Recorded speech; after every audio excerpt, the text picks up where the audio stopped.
For me, filmmaking is it's an opportunity to immerse yourself in other worlds, whether it be Beaconsfield or Puberty Blues or, Gallipoli.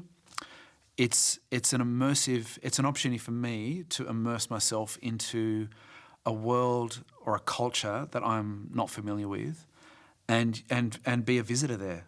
When I moved to Melbourne, I was really interested in being a filmmaker, but I had no idea how to do it.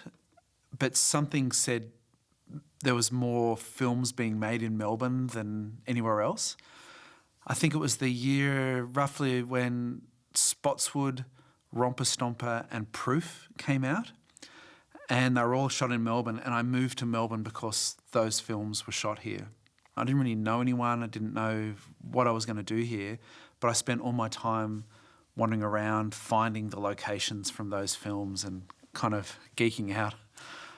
Growing up in the country, having no access to filmmakers or filmmaking equipment, and all of a sudden being swept into a place for a year that all you were required to do was eat, sleep and drink film, and not just film, but documentary film. That was a dream come true.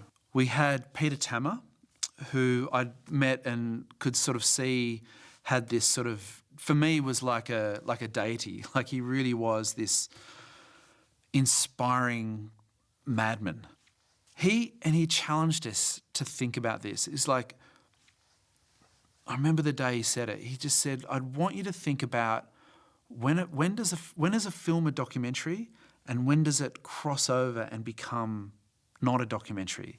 Even with Crackerbag in mind and the work that I've done since, it's given me license to, even though I still approach drama and what I do as a filmmaker now, I still approach it as a documentarian, as far as where I put the camera, the kind of performance I'm after.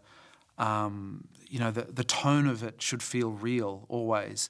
It's the overall thing of creating tone for me, like tone and the atmosphere, and creating a world so it never feels like you're breaking out of it, or every moment feels like it's from that place.